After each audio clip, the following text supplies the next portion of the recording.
নমস্কার বন্ধুরা। নিরামিষের দিনে কী রান্না করবেন সেটা নিয়ে আমরা সবাই চিন্তায় থাকি, কিন্তু আজকে আমি একটা চমৎকার রেসিপি নিয়ে হাজির হয়েছি, যা হবে আমিষের মতন এবং হাতের সামনের জিনিস দিয়ে খুব সহজেই যাবে বানানো। আসুন তাহলে শুরু করা যাক। প্রথমে সোয়াবিনটাকে সিদ্ধ করে নিন।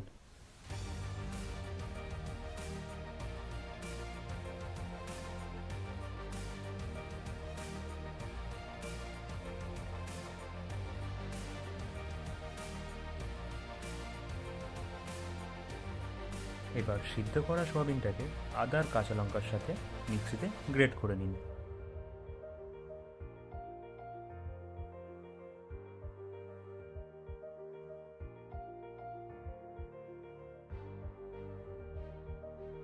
সোয়াবিনটাকে হালকা করে গ্রেট করে নেব, এতে সোয়াবিনটা খেতে খুব সুন্দর হবে। গ্রেট করা সোয়াবিনের সাথে গ্রেট করা পনির দিয়ে ভালো করে হাত দিয়ে মিশিয়ে নিন।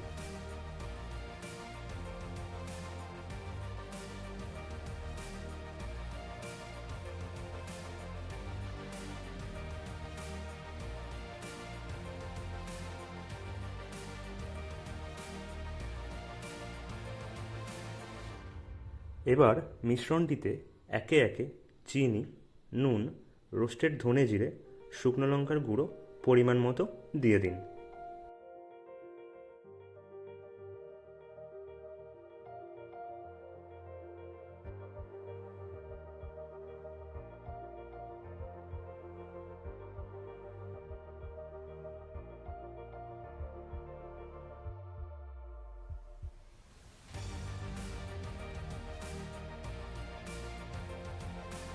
এবার মিশ্রণটিকে হাত দিয়ে ভালো করে মেখে নিতে হবে, যাতে মিশ্রণটি ঠিকভাবে মিশে যেতে পারে। হাত দিয়ে মেশালে ফ্লেভারটা ভালো এনহ্যান্স করবে।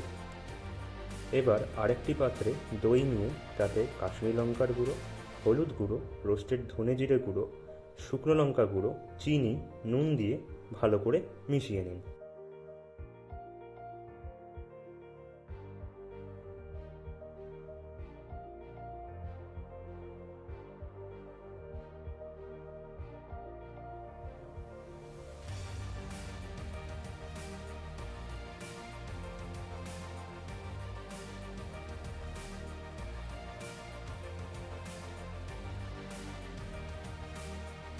এবার দইয়ের সাথে মশলাগুলো খুব ভালোভাবে মিশিয়ে নিন।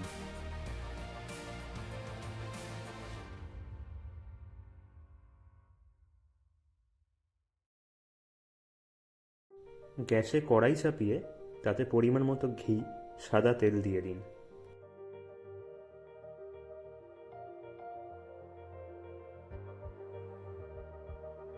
তেল গরম হয়ে এলে ফোড়নে শুকনো লঙ্কা, ছোট এলাচ, দারচিনি দিয়ে দিন।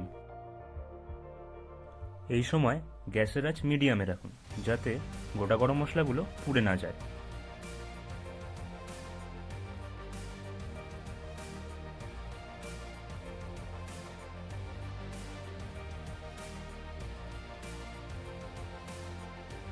এবার ফোড়নে পরিমাণ মতো জিরে দিয়ে দিন। জিরে যেহেতু তাড়াতাড়ি পুড়ে যায়, তাই এটাকে পরে অ্যাড করুন।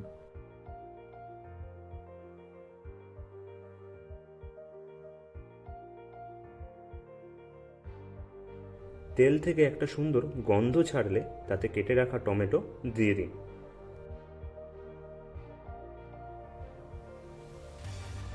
টমেটোটাকে এবার ভালো করে ভাজতে থাকুন।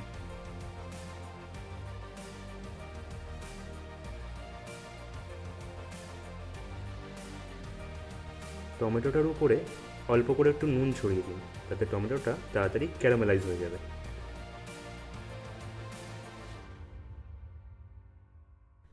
টমেটো ভাজা হয়ে গেলে গ্রেট করা মিশ্রণটা দিয়ে দিন। এরপরে ভালো করে মিশ্রণটিকে কষতে থাকুন।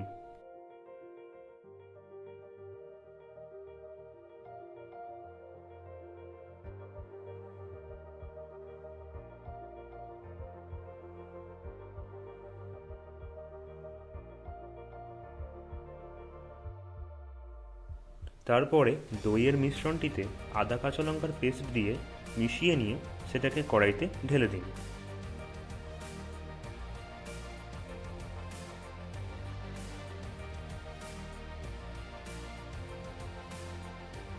এবার মিশ্রণটিকে ভালো করে 10 মিনিট ধরে কষতে থাকুন।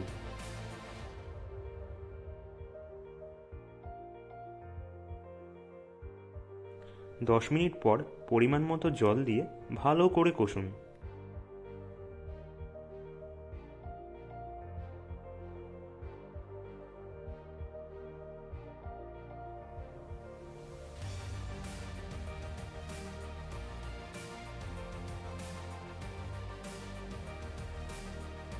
ভর্তা থেকে তেল ছেড়ে এলে ঘি আর গরম মশলা দিয়ে নামিয়ে ফেলুন সয়া পনির ভর্তা।